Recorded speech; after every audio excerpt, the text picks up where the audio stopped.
Hi Pisces, welcome to your April 2023 Astro-Tarot scope with me, Raphael from Radiant Reality. It's an absolute pleasure to have you. Thank you so much for being here. Thank you so much for joining me. Quick note, these readings are for your sun, moon and ascendant sign. So whether you're a sun, moon or rising sign Pisces, this is for you. And I always advise that you watch all three to get a clearer, more complete picture of how they're going to speak to you. With that said, these are more astrology based, and so for that reason I advise you to watch for your ascendant, especially if you're only going to watch one. Watch your ascendant sign because it's likely to be the most accurate on that day-to-day sort of level. With that said, remember they are general readings. Not everything's going to resonate with everybody. You should always use your own discernment. That's just fine that they might not resonate with everyone because they're general readings, and you should always use your own discernment. Before we start, as always, I would like to bless my decks of cards with all forms of love, light, peace, prosperity and abundance. And I pray that the messages that come through are ultimately clear and concise, and they help you on your path to your highest vibrational good. So I'm going to pop these to the side. And we're going to get into it. So the first transit that I want to look at for you, my dear Pisces, is April the 6th. Mercury is going to conjunct the North Node in your third house of day-to-day, your neighborhood, right? Communications, writing, reading, speaking. Your thought process is mercurial stuff. The transactional nature of money, commerce, and business are all Mercury-ruled things, right? And the third house is very mercurial. So this for you, Mercury, the North Node is a mathematical astrological point. It's the North Node of the moon. And these tend to represent points of destiny and or fated moments. So while this isn't a rare transit, it is likely to bring some very important information in for you. So Mercury, a communication, conversation, phone call, email, text message, or even a letter. In the third house, it's probably likely to be some kind of piece of mail or an email or potentially a phone call. Conjunct the North Node, right? So a fated message, a fated communication in some way, shape or form that comes in. Now, if you have a sibling, because the third house is siblings. If you've got siblings, this is likely to bring a message that is fated of sorts through your siblings. Pay attention to conversations that you have with siblings around this time as well. If you don't have siblings, this could be a neighbor, or it could be like a message from a local neighborhood, like some kind of bulletin that comes in. Because it's happening in your third house, it's likely to affect you on a sort of day-to-day level. Now, Mercury rules your fourth house of home, family, and property. So this could literally be like a fated message about something that's happening in your area that affects your home life, like how you live. As the ruler of your seventh, this might also be about a contract, some sort of paperwork or documentation attached to it in some regard. So this could be if you're renewing the lease to your property. This could be, maybe the local MP, like we have local MPs here. I don't know what you guys call them.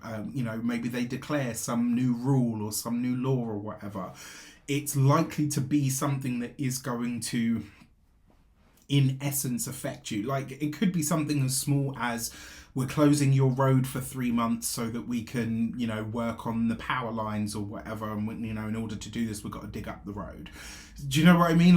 But either which way, it's going to affect you on that day-to-day level. Now, for this, you have the Page of Wands. You have the Fool card, new things, new places, new people, new energies, and the Ten of Cups. So whatever this news is that comes in that potentially speaks to the home, the property and the family as well, it's profoundly good news, right? For some of you, the third house is also contracts. So as I said earlier, and contracts can be things like job interviews, etc. That Page of Wands with the Fool card, this could be new ways of working. It could potentially be a new commute as well. Maybe some of you are starting to work more from home, or maybe you're going back to the office or to a place of work full time. That Ten of Cups with the Fool is beautiful because this is like really good news that comes in that gives you reasons to smile that maybe you haven't experienced for some time. Either which way, I absolutely love this for you, and I think there's gonna be a lot of smiles around this time, so this could be really nice. The second noteworthy transit that I would like to look at is the Sun, our ruling luminary, is going to conjunct Jupiter, right? So Sun, authority figures, consciousness, light, illumination, energy. The Fool card has just jumped out, so that's going to be the first card for your next set. Let me move this and see if that, gives us a bit more light to work with. So the Sun, as I said, it also represents father figures, authority figures. Jupiter can represent teachers, guides, gurus, celebrities, dignitaries, people of higher status and stature. The Sun coming together with Jupiter is considered one of the luckiest days of the year, right? And because these two absolute luminescent power players are coming together in your second house of money, finances, resources. Remember, Jupiter is growth, expansion, abundance, opportunities even. This is all happening in your house of money, finances, resources, your personal monies. So on the 11th, or I would say the day before, the day of, and the day after, so the 10th, the 11th, and the 12th of April, these could be great days for your money, right? Pay attention to the opportunities that show up. Pay attention to things that are offered to you at this moment in time, especially if they have something to do with work and or your day-to-day sort of habits. Now, this is a lucky energy and it's potentially a big payday, which I really love for you. I also like this for a pay rise at work. I like it for a lotto win as well. I absolutely do. This could be a blessing that comes from a boss or a friend or even an angel investor of some kind. The Sun as the ruler of your 6th house means it's likely to have something to do with your job or your work, all right? So it's good news that's coming from that sphere. Jupiter is ruler of the 10th of your career. This could be blessings that come through all the avenues that you're already working. So whatever you're doing with your job, whatever you're doing with your side hustle, things that are already part of your world or your life could suddenly amplify. Or you could have blessings that come in through other people, powerful people potentially, to help you. So you've got the Fool card, new things, new places, new people, new opportunities. With the Magician card, right? So that is, look at that, right? That is you meeting or connecting with a power player if ever I saw one. That is just immense. I love it, right? And then you've got this with the Two of Swords. Please, please, please, Pisces, you are already very intuitive. You've got a very powerful intuition. Around this transit window, so the 10th, the 11th, and the 12th, you're going to be getting some really powerful nudges to make certain moves or to speak to certain people, to have certain conversations. If that is the case, even if it doesn't make sense to you, and even like if you're feeling like, oh no, I'm really embarrassed, I don't want to ask this person for that or whatever those intuitive nudges ask you to do, follow them. You must follow them, because I'm telling you, they're going to lead you to something truly spectacular. And since this is in your money house, bitch, you want to pay attention, okay? All right, so I love you, Pisces. All right, on the same day, as if that wasn't enough goodies, Venus, the goddess of money, finances, resources, the goddess of self-worth and values, the goddess of attraction, because Venus is a very attractive energy, right, is going to be at 0 degrees of Gemini over there in your 4th house, sorry. And Pluto, the lord of change, destruction, transformation, and magnetism and intensity, is going to be over there behind there in your 12th house, right? So your 12th house is the hidden part of you, the hidden zone, the things that are intangible. The 12th house is actually the space in the chart that is naturally ruled by yourself. And so what this means is Pluto being a magnetic energy and an intense energy moving into your 12th house.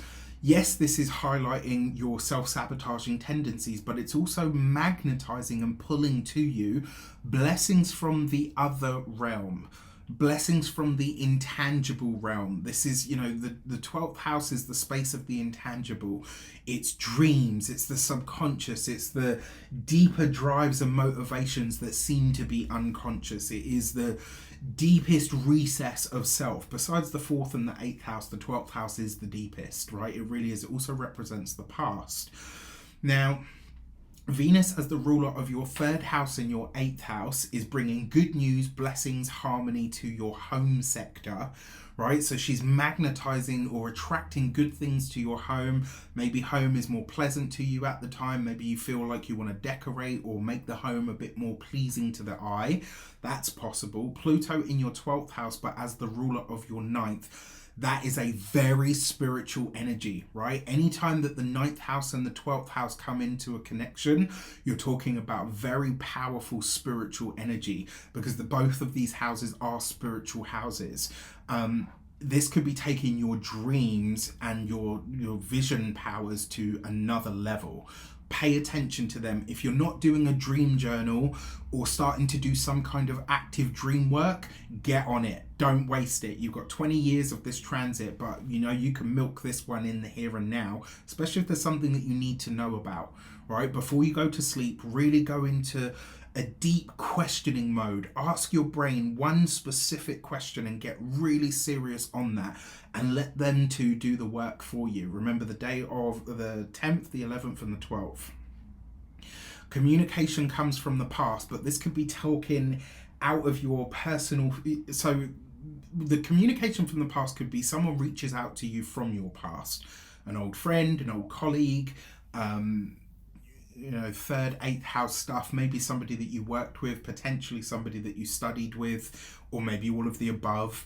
That communication could help you really talk about one of your innate personal fears in some way, and that could really help you find a strong sense of personal freedom. It's like, wow, now that I see this in the cold light of day, or I talk about it more openly, I can see how this has been playing a big part of, you know, sabotaging me moving forward. Because these energies are in a trine, there's a strong energy advancement here, but it potentially has something to do with a parent and or a living situation, and it could just as easily have an international flavor to it. If not, then it will be about how your spirituality really supports and enhances your everyday experience. For this, you've got the Six of Cups, right? So the past is definitely active here, because the 12th house is involved in this transit. And then on top of that, you've got the Six of Cups, which is about the past, happy memories, people that you connected to in your past. You've got this with the Tower card, so that is a blast from the past, quite literally.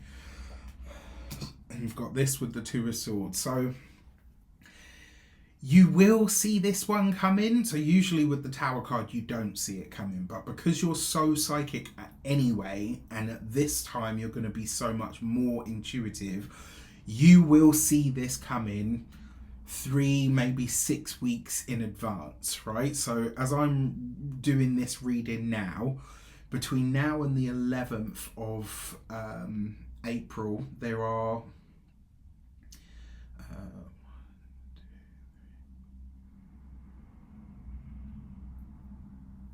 there's like 22 days, all right? So it's not quite 6 weeks, but you will definitely see this coming. And what I find even more interesting is because both of these planets, Venus and Pluto, are at 0 degrees. So this is a new beginning. Something's coming in here, but it has a lot to do with your past and potentially some big realization about what you're ready to move beyond or over or past, right?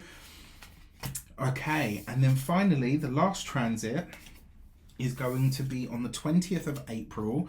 The Sun at 0 degrees of Taurus is going to square Pluto at 0 degrees of Aquarius. Now for you, this is happening between the 12th house and the 3rd house. So I've mentioned what all of these houses represent and all of these things already.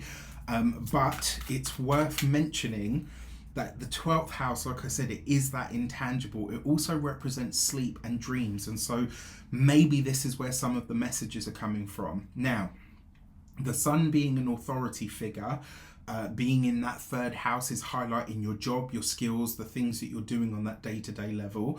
It can also be your process of work on that daily level or the communication that's happening there. in a square to Pluto, which is in the third house at this time, which is in the 12th house at this time, an authority figure at work could really be like drilling down on you very hard at the moment. And it might feel like you're in the limelight, but in like a really uncomfortable way. You might feel like really visible, potentially a little bit vulnerable at work. And it's kind of like, okay, this feels oddly personal. You know, like sometimes when your boss just seems to have a problem with like fucking everything that you do. And you're just like, do you know what? Is there anyone else in the office today? Like, or is it just rag on me day? It might feel like that. It may not necessarily be that, but it might feel that way. You might push back here, and the thing is as well, I kind of feel like your boss might get a little bit more than they can chew if this is the case, because Pluto in your 12th is bringing you a strength that comes from a very deep place within you, which could make you a lot more deadly right now as well, actually, especially as an adversary. It could also see you making it could see you making a wrong choice, so be careful. This is a new beginning in relation to work and the past that opens up new ideas or forces you to make an abrupt shift.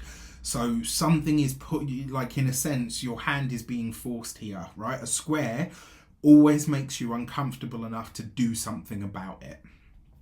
For this, you have the Six of Pentacles. You've got the Ten of Pentacles. Oh, nice. Okay. With the Queen of Pentacles. So an earth sign, Taurus, Capricorn, Virgo, could be a part of this. This could be somebody that wants to play a supporting role for you, but doesn't necessarily... maybe they go about things in a very different way to you. And maybe this is how it shows up, right? Maybe a boss is trying to get you to a certain place, and for you, it just feels like they've taken issue with everything that you do, when actually they're trying to get you over a certain finish line so that they can progress or advance you.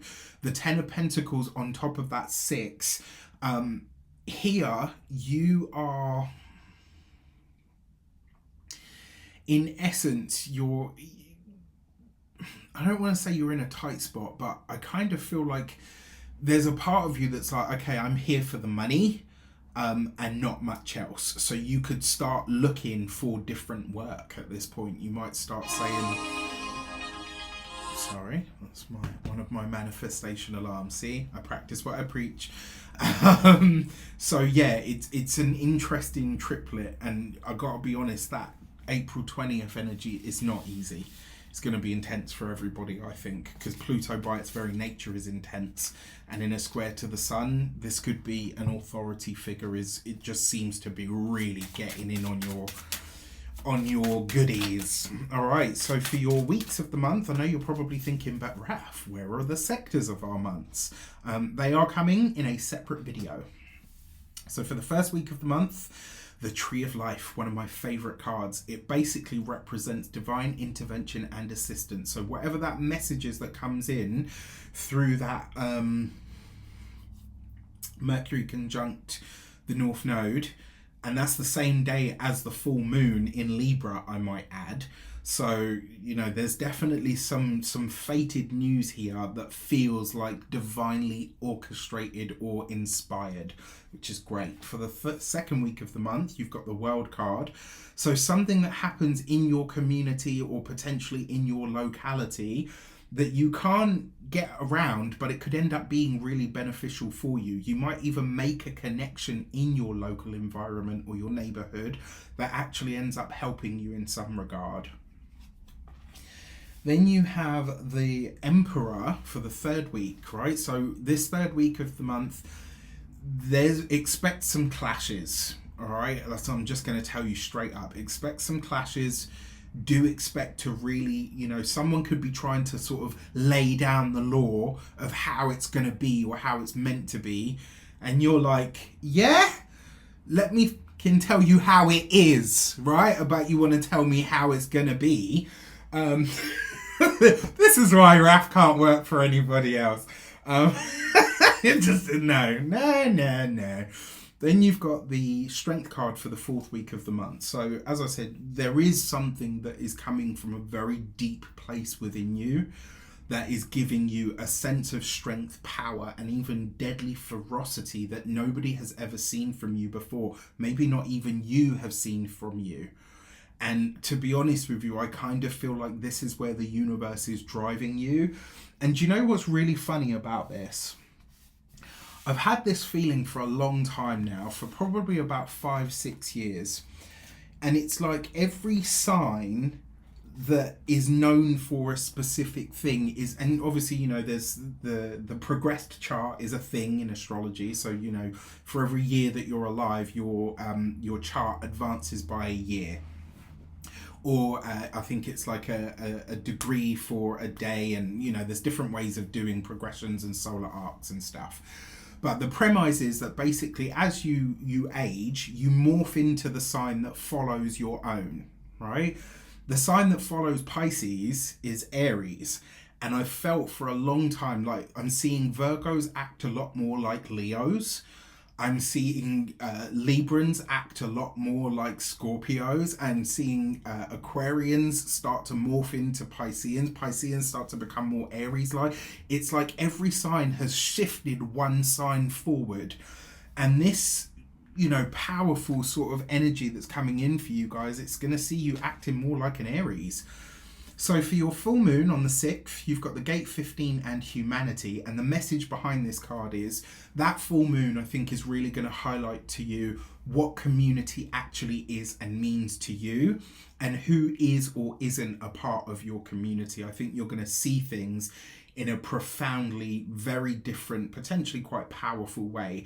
And it sees you kind of, your heart is very open and you're feeling like this really strong sense of love for humanity.